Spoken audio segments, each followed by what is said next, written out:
hi. My name's Tom. That's me, 2 years ago to this very month. And I'm having a really intense day. You see, I was dropped out of a helicopter deep into the middle of the Canadian wilderness, 300 miles south of the Arctic Circle, unbroken boreal forest in all directions. More bears than people, that kind of place. And the helicopter left, and I was completely on my own. I had no food, I had no water. I just had this goal to try to survive as long as possible in the wilderness with just a camera and a few items to help me. I was taking part in this TV show called Alone. Has anyone ever heard of it? Awesome. So it's quite an institution in America. It's done about 11 seasons, and I'm in season 1 of the UK version. There's a lot of bullshit survival TV shows out there, but within the bushcraft community, this is like the survival Olympics. It's non-contrived, non-sensational. You really are out there on your own, no film crew. For those that don't know it, the competition is pretty simple. 10 people dropped off, all in their own little territories, and whoever can survive the longest wins the big cash prize. I should probably introduce myself. I'm not a complete stranger to survival. So I'm that desert island guy. I run Desert Island Survival. We maroon people on uninhabited islands. For the first 5 days, we're teaching you cool bushcraft skills like making fire by friction. And then shit gets a bit more real. You've got 3 days where you have to survive with little more than a machete. I love it. It's my ikigai. It gets me out in nature, meeting cool people. It's a lifestyle business. We do $500,000 in revenue, but that's okay. I'm not really like this kind of born survivor, kind of ex-army military guy. Actually, 7 years ago, I was working as a wealth manager.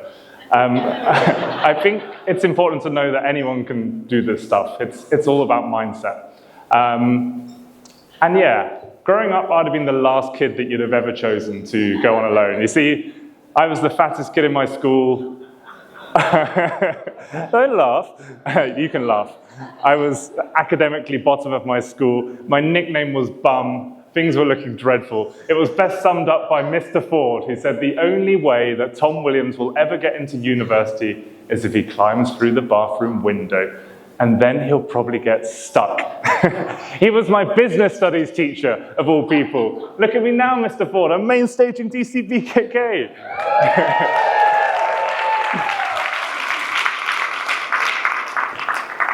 But get stuck I didn't, and go to university I did, and get on this TV show I did. I was selected from 10,000 people to be one of the contestants, and I had 7 weeks to prepare. And getting ready for an adventure like this is quite nuanced. I mean, first you've got to make sure that your business is going to run with you in complete absence for up to 100 days. And then you've got to learn like the native flora of Canada. It's an intense 7 weeks, but most of all, you realize that calories are the money of nature, and I've got to get as fat as I possibly can before I go in. So I started out drinking olive oil every morning. It's fucking disgusting, don't do it. It burns the back of your throat, it's peppery, it's awful. I switched to coconut oil, far superior drink, smooth, goes down. Big glass of that every morning, followed by double cream and sugar in every coffee. It's like Bailey's, it's amazing. Huge bowls of pasta covered in oil and cheese. Burgers at midnight. I felt disgusting. But I was ready. I'd gained 50 pounds in 7 weeks, 23 kilos, 22% of my body weight.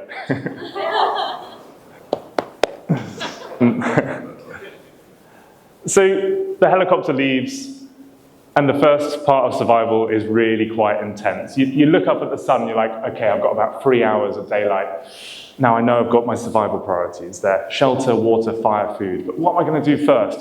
Well, I need a shelter. It might rain. So you just throw up a janky tarp like this. I know it's not going to keep the bears out, but it's going to have to do. And then you're already starting to get thirsty.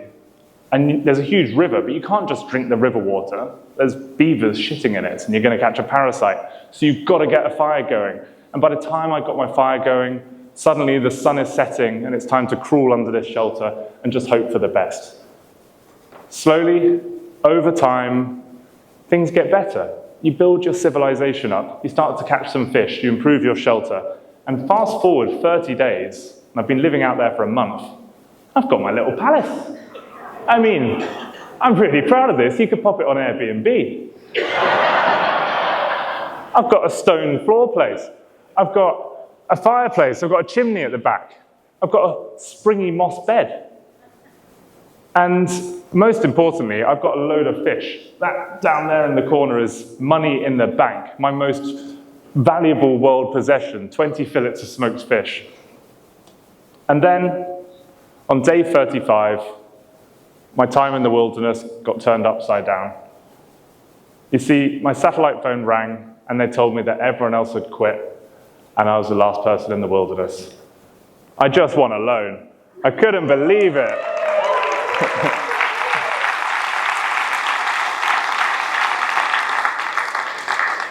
And they paid me £100,000, tax-free, which was great. But as cheesy as it sounds, the real prize was not the money. It was the lessons that I learned in the wilderness, the takeaways that I got. You see, despite some of the discomforts, and there's many with living in the wilderness, there's no Uber Eats, there's no DC masterminds, something quite remarkable happened. I started to feel the healthiest and happiest I've ever felt. My mental health soared to new echelons I'd never really experienced before, and I'm a cheerful, positive guy. And it wasn't just my mental health that was changing dramatically. My physical health did as well. For 20 years, I've suffered with IBS, irritable bowel syndrome. It's not great, I'm telling you all here. But that went away. And it hasn't come back 2 years later. It was like my gut biome had had a total reset through my simple diet of boiled pike and leaves and roots. All inflammation seemed to leave my body as well. I realized maybe I wasn't just taking part in a game show. Maybe I was actually living out this unique experiment that very few people ever get to do, to live as a hunter-gatherer. And you know what? The glove fit really bloody well. And why wouldn't it? You're all biohackers, you're all School of Hooverman, you know the drill. For 97% of our existence, we were hunter-gatherers, right? And then in the last 10,000 years, we've gone through this hockey puck of change, a series of revolutions, the agricultural, industrial, and now the tech revolution, see our world and our lifestyles changing at dramatic pace. Yet our biology, our hardware, our software, it hasn't updated one bit. We're still identical, really, to our ancestors that walked out of Africa. Evolution's a glacially slow process. And this mismatch between an animal's environment and how they live, it's really not good. It's what leads to extinctions. And scientists have a name for it. They call this mismatch an evolutionary mismatch. And the bad news is that 70% of us will die from an evolutionary mismatch disease. You know, the big hitters, heart disease, stroke, diabetes, all that kind of stuff. But there's all the annoying, irritating ones like lower back pain, short-sightedness, plantar fasciitis. I've had 4 evolutionary mismatch diseases, and I bet all of you in this room have experienced one of them. And it's not just physical ailments. We suffer a lot of mental challenges too, and this is accelerating with the tech acceleration that we now have. I think the mental side of it is best epitomized by animals in zoos today. I was astonished to learn that primates, not just in New York and London and developed nations, are being fed Prozac and Valium. We're giving them antidepressants, and the same with big cats and elephants and bears and all sorts of animals. We're drugging them so they can cope with their mismatched environment. And we're not so dissimilar, right? We're lucky we don't have to spend our days in a cubicle every day and commuting, but you can forgive much of humanity for getting home and chugging 2 big glasses of red wine to deal with their day. Basically, we're just hunter-gatherers born into the captivity of modern society. We think this is normal, but we were born into this. To our bodies, it's anything but. And this kind of led to my epiphany. And epiphanies are kind of common knowledge, right? But when you really viscerally live them, you feel them, they kind of become cemented as a core belief. Like, someone survives cancer and they're like, yeah, life really is short.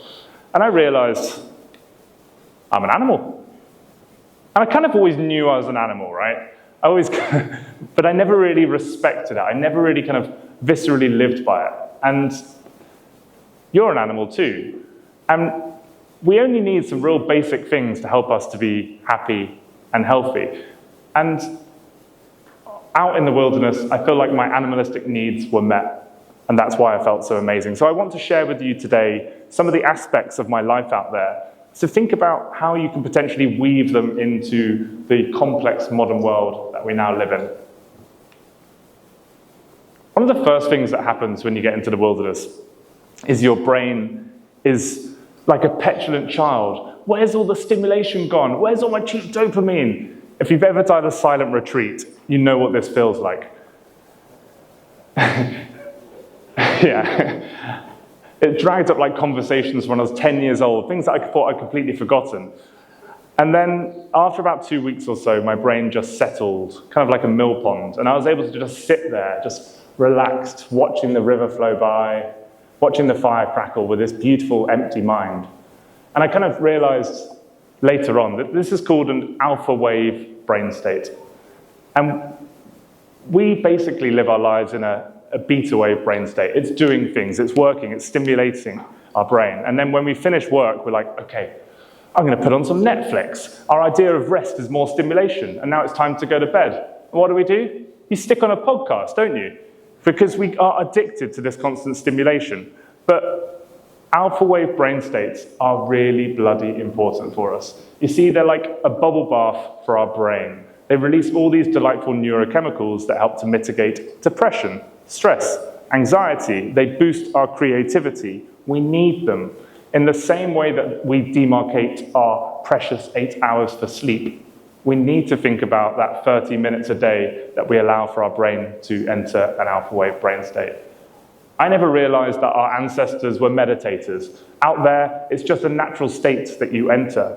And we need to try to emulate that in our modern world. Oh, fist pump, I'll take it. Thanks, man. Then there's movement.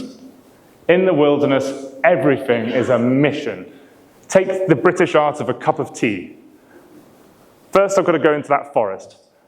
Then I've got to cut down a tree. Then I've got to process it with my axe. I've got to saw it up, and I've got to head down to the water. I've got to go and pick up a pail of water. Then I've got to go and find some peppermint. Then I've got to squat down, get my fire going, tend to my fire, boil the water. It's a 90-minute process.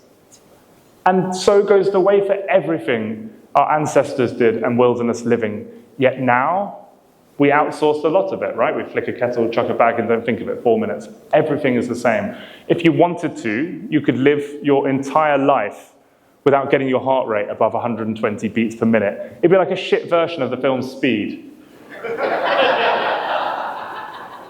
But do so at your peril, because we're born to move. We need to move. A body in motion stays in motion. And there's a lot of misconceptions about why we need exercise. Most people will think that we need exercise for weight loss. Incorrect. It hardly moves the needle. That's achieved through diet. We need to move our bodies because it helps our brains significantly. It creates neurogenesis. I only recently learned that it promotes new brain cell growth. It helps with our mental state. We've all felt runner's high. It improves our cognition. It helps to mitigate brain degenerative diseases like Alzheimer's and dementia. But most of all, it helps to promote our health span. It means that later on in life, we're going to find it easier to do things.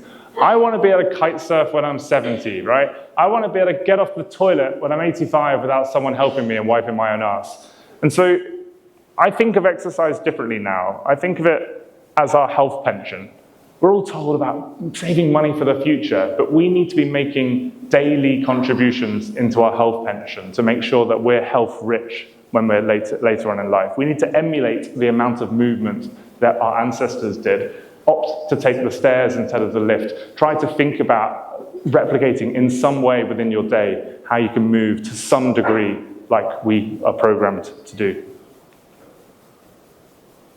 Another thing that I noticed when I got into the wild is how my senses began to open up. We can't have the aperture of our senses open wide in busy cities like Bangkok. We would go insane. But out in the wilderness, you need them, right? You need to make sure that that rustling might be a bear or whatever it might be. You start to smell more, you hear more, you taste more. It's a real privilege to experience these ancestral mechanisms waking up again. And one of the ones I really liked was how I didn't have this kind of noise of cheap dopamine that we're all so addicted to. And so my only source of dopamine was fishing. I fucking loved it. I would pop down for 5 hours every day to the waterside casino, cast out my line, every cast like pulling the arm on the one-armed bandit fruit machine, and then you'd bring it in, might catch a little pebble. Oh, was that a fish? And this little rush through your brain, and then eventually you land a fish, and man, jackpot. This chemical cocktail that flows over your brain, it feels incredible. And so now I think about dopamine differently. I try to not just flood my brain with this high amounts of dopamine, because without it, without the kind of troughs and peaks, you can't feel it anymore. The same kind of mechanism that I felt fishing is, of course, what's been hijacked by social media companies, the very same thing that keeps us doom scrolling. And it's great to be mindful about that. Then there's looking like a crystal meth addict. Important. So I had no idea, because I had no mirror, that for 2 weeks I've been walking around or filming myself for this TV show, so I'm heavily overweight. I've got purple bloody teeth. My big TV moment. It turns out I've been eating these bog cranberries that stain your teeth purple. But something else was happening with my teeth that really surprised me.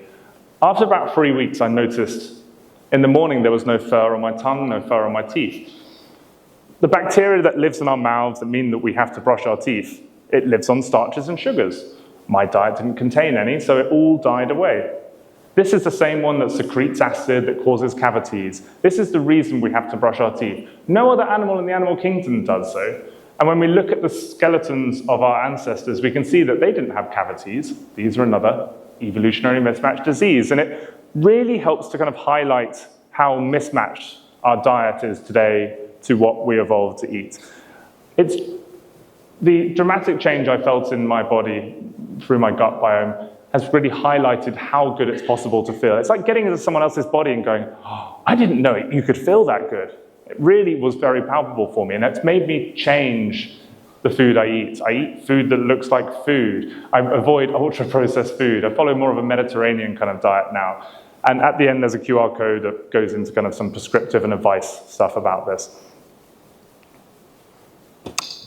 Then I have to say my social life was somewhat lacking in the wilderness. We are social animals, and obviously I was completely on my own. However, every 7 days, you got a medical. You counted down the days for this tiny little interaction for about 10 minutes where they come and take your blood pressure and your weight, and they're trained to not even really talk to you. It's like buying a cup of coffee, but mate, the oxytocin that floods over your brain, the hug drug, you're just like, it's just incredible. And then the come down afterwards is so intense, you really notice it. I later learned that many of the contestants quit the day after their medicals. We're social animals, we're hardwired to seek out bonds with other people. That's why it feels so fantastic to be hanging around with all you people today. And it's another ancestral mechanism, right? We needed to build bonds with people so they would share their food with us. It's an insurance policy. And now I think of social life differently, and I try and stack these things as well. I know I need to move my body, I know I need to socialize, I'm a busy entrepreneur too, so when I go for runs, I try to go for runs with friends. When I try to exercise, I'll play sport with other people. You can stack this stuff together, but you've got to think of these kind of base needs that we have. Finally, nature. Our OG home. And as far as I'm concerned, we all need a good rewilding. You've probably heard of forest bathing and the benefits that spending time in nature can give us. There's some interesting science to it as well. So I think it's weird. Trees release a compound called phytoncides. It's like this antifungal thing. They use it for communication as well. We breathe in these phytoncides, and it promotes killer cells in our immune system that actually kills cancer, which is just fucked. It's also in essential oils, which I would have just dismissed as bollocky nonsense woo-woo, but genuinely, like, it actually does help our immune system. And it also improves our mental health. It mitigates stress, it mitigates anxiety. We're meant to be in nature, so yeah. I like to have as many houseplants as I have in my office to take regular walks out in the park each day, just to kind of feel that reset. And I know I'm a wilderness survival zealot, but what I love about the experiences that we provide is the way that it combines all of these elements that I've just talked about. You're immersed in nature, you're hanging around with a tribe of people in this close-knit community around a fire, you're moving your body all day, you're eating a clean diet. And even though our trips are really bloody hard, like people, at times, you're getting mosquito bites, you're a bit sunburnt, you're hungry. Many of our castaways end up saying that they felt the happiest that they ever felt in their lives, and they come again as a consequence. And it really affirms that they're meeting their base kind of primal needs. So this is the kind of summary of them. I left out one, which was sleep, which I think we all know is exceptionally important to us. Anecdotally, in the wilderness, once I got my bear-proof shelter going, I probably had about 10 hours every single night, although there was this bit where mice started coming into my shelter, and they ran across my face when I was sleeping. So I made some traps, and I caught them, and I ate them. But, you do you. So I want you to think about these kind of base primal needs, right? This is like level 1 of Maslow's hierarchy. We're super privileged humans. We're born at level 2, right? And we're racing up to the pinnacle of self-actualization as fast as we can. But slow down. I think we need to really think about this bedrock of needs, because if the foundation is shoddy, then your ascent to self-actualization is compromised. You may get there, but you're probably not going to last too long there. And even if you've heard all this and gone, Tom, I don't give a shit about my health, I want to make as much bloody money as possible. Well, slow down as well, because if you want to compound the growth of your business for the next 10 years and exit, and you're neglecting these aspects, then you're likely going to burn out. Or maybe you get there, maybe you get your 20 million in the bank, and you don't have your health anymore. And you've probably heard, the line that a healthy person wants for 1,000 things and a sick person wants for just one. So just think about your bedrock of needs. Because you're an animal, right? And I want to close by drawing comparison to our chimpanzee friends who have the unfortunate drugged lives in zoos around the world today. There's one significant difference between them and us. You're also the zookeeper.